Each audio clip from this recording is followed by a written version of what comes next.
Olá, caros alunos! Hoje nós vamos falar sobre a aplicação da pena. Como é que o juiz faz para aplicar a pena, para chegar a uma pena, e fazer com que a pessoa pague pelo mal que ela cometeu. Nós temos que observar que o juiz vai seguir algumas regras. Por quê? Por exemplo, no crime de furto, lá está escrito reclusão de 1 a 4 anos. Como é que o juiz vai saber se é 1 ano, 1 ano e meio, 2 anos, 4 anos? Então nós vamos ver isso dentro do Código Penal, que o juiz vai seguir algumas regras para estipular uma pena exata, porque no Código Penal existe a pena abstrata. Então nós vamos ver como que o juiz chega a uma pena concreta. O artigo 59 do Código Penal fala: o juiz, atendendo à culpabilidade, aos antecedentes, à conduta social, à personalidade do agente, aos motivos, às circunstâncias e consequências do crime, bem como ao comportamento da vítima, estabelecerá, conforme seja necessário e suficiente para a reprovação e prevenção do crime, as penas aplicáveis dentre as cominadas. A quantidade de pena aplicável dentro dos limites previstos. O regime inicial de cumprimento da pena privativa de liberdade e a substituição da pena privativa de liberdade aplicada por outra espécie de pena se cabível. Então vamos lá. Primeiramente, o que o juiz tem que analisar? A culpabilidade do agente, não é? O quanto ele é culpado desse crime. Como que a gente analisa isso? Sabendo se ele é o autor do crime, se foi ele que agiu diretamente, se ele é o coautor do crime, ou seja, se estava ao lado do autor, se ele é somente um partícipe do crime, não é? Se ele apenas induziu, instigou ou auxiliou o autor e o coautor a cometer o delito. Então o grau da culpabilidade é analisado pela participação no crime. Se ele foi autor, coautor ou partícipe, né? Em que grau ele cometeu esse crime. Depois o juiz vai analisar, né, além da culpabilidade, os antecedentes criminais. O que antecede este crime que o juiz está julgando? Então o juiz vai analisar se ele já foi preso anteriormente por outro crime, se ele já foi processado por um outro crime, se ele até mesmo já cumpriu pena por esse crime, se ele já fugiu da cadeia. Então, os antecedentes criminais também serão analisados. O juiz também vai analisar a conduta social do agente. Como é que ele se comporta perante a sociedade? Ele trata bem os vizinhos? Ele é um homem trabalhador? Ou ele é vadio? Vai analisar também a personalidade do réu. Se ele é calmo, agressivo, paciente, violento. Posteriormente, o juiz vai analisar os motivos do crime. O que levou essa pessoa a cometer o delito? Tá? Então, foi o quê? A vingança? Foi a paixão? A tristeza, o isolamento, a necessidade de possuir as coisas, a fome, não é? Então o juiz tem que analisar o motivo, né? Ele foi provocado, não é? Foi por violenta emoção após injusta provocação da vítima, foi por relevante valor moral ou social. O juiz tem que analisar por que essa pessoa cometeu um crime. O juiz também vai analisar as circunstâncias do crime, né? Em que circunstâncias ocorreram os crimes, né? Ou, por exemplo, foi de dia? Foi à noite? Foi num lugar ermo, escuro, de madrugada? Não é? A vítima estava dormindo? Todos estavam dormindo? Foi dentro de casa? Foi fora de casa? Foi num bar? Numa festa? Então, tudo isso tem que ser analisado.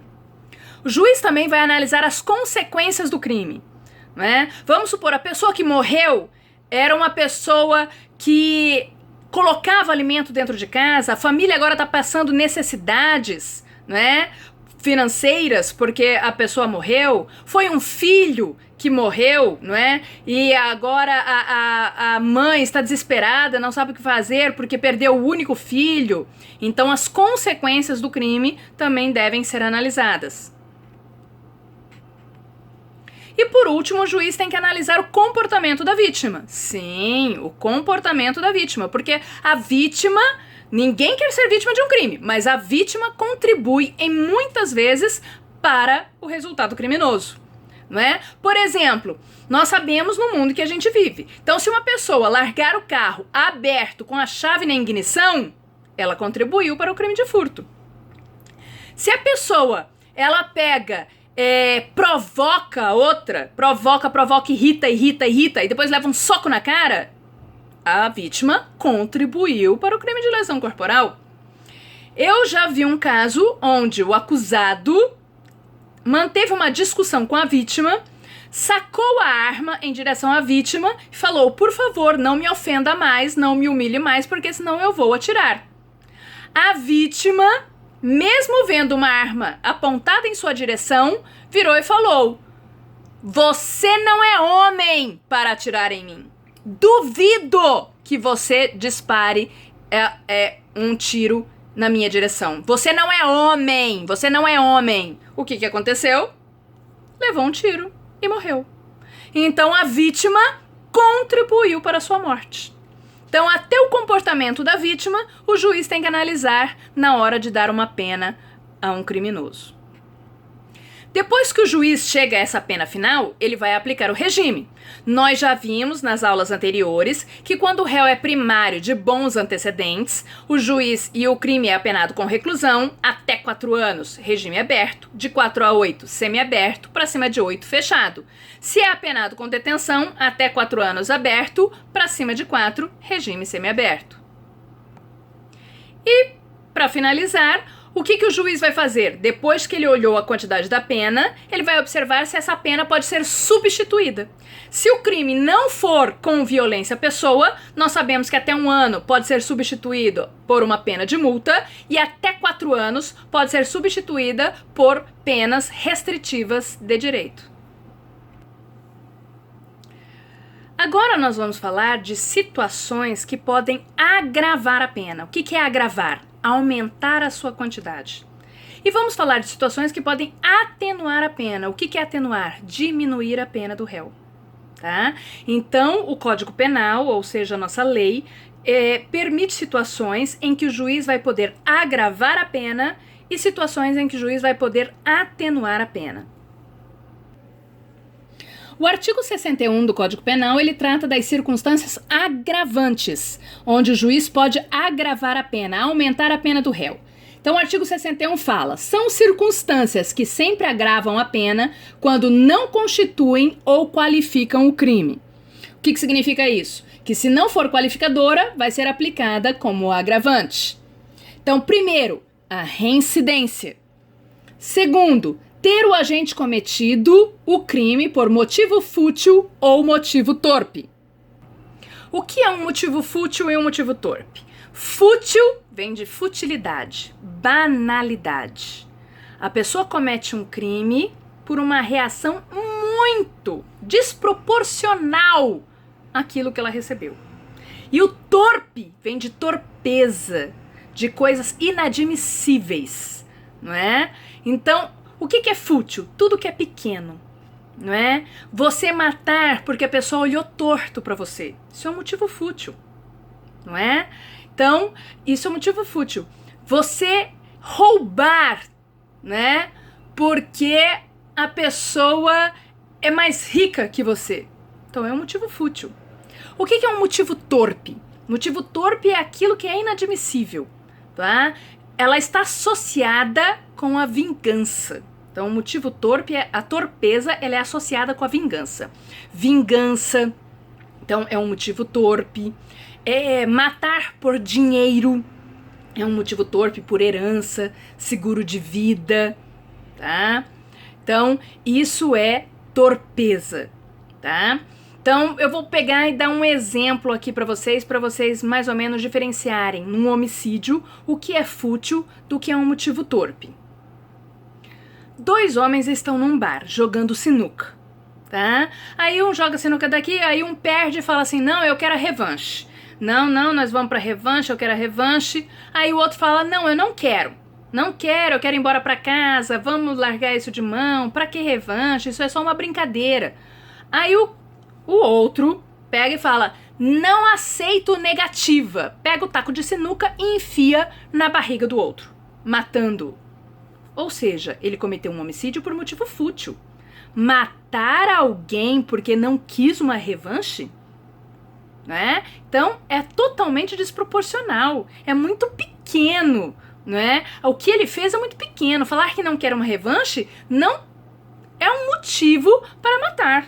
Então, ocorreu aí uma banalidade, tá? Então, a pessoa responde por homicídio por motivo fútil, qualificado, né? Aqui, no caso, é agravante, motivo fútil. Agora, vamos falar da torpeza. Na mesma situação, eu quero revanche, não vou dar revanche, a pessoa vai embora. Ah, você não quer revanche? Eu vou embora pra casa. Aí ele vai na casa dele, pega uma arma, volta e mata.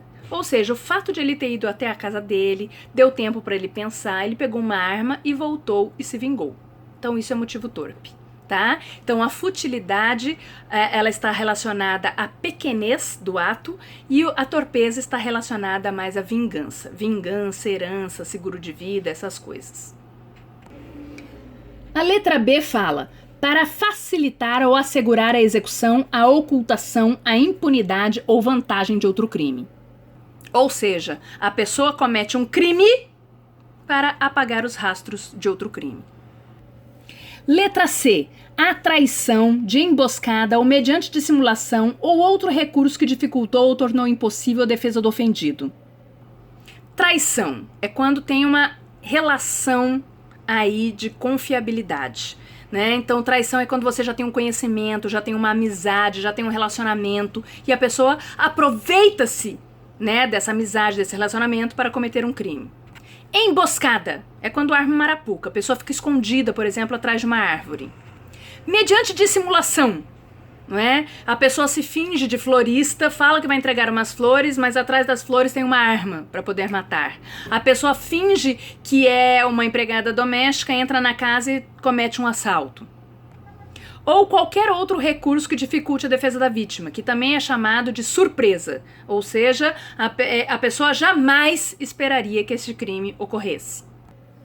Também agrava a pena, na letra D, se for empregado veneno, fogo, explosivo, tortura ou qualquer meio insidioso ou cruel ou que resultar perigo comum. Também agrava o crime se for contra ascendente, descendente, irmão ou cônjuge, se for cometido com abuso de autoridade ou prevalecendo-se de relações domésticas, de coabitação, de hospitabilidade ou, né, de violência doméstica. Também agrava a pena se for abuso de poder ou violação de dever inerente a cargo, ofício, ministério ou profissão, se for contra criança, idoso, enfermo ou mulher grávida, se for quando o ofendido estava sob imediata proteção da autoridade, em ocasião de incêndio, naufrágio, inundação ou qualquer calamidade pública ou de desgraça particular do ofendido e em embriaguez pré-ordenada. Então, relembrando que é embriaguez pré-ordenada quando a pessoa se embriaga ou com bebida alcoólica ou com qualquer substância entorpecente para criar coragem e cometer o crime. Então, a pessoa usa da embriaguez, da substância entorpecente, do álcool, para criar coragem. A pessoa faz isso para cometer o crime. Essa é a embriaguez pré-ordenada. O artigo 62 fala que a pena será ainda agravada em relação ao agente que promove ou organiza a cooperação no crime ou dirige a atividade dos demais agentes, coage ou induz outrem à execução material do crime, instiga ou determina a cometer o crime alguém sujeito à sua autoridade ou não punível em virtude de condição ou qualidade pessoal, executa o crime ou nele participa mediante paga ou promessa de recompensa. Então, além dos casos do artigo 61 que a gente viu, o artigo 62 ele pune quem, ou seja, ele agrava quem é o autor intelectual do crime, ou seja, o mandante do crime, quem obriga alguém a praticar um delito, quando o crime é cometido por alguma autoridade contra o seu subordinado, por exemplo, o agente penitenciário que obriga um preso a cometer um crime, e quando o crime é mediante paga ou promessa de recompensa.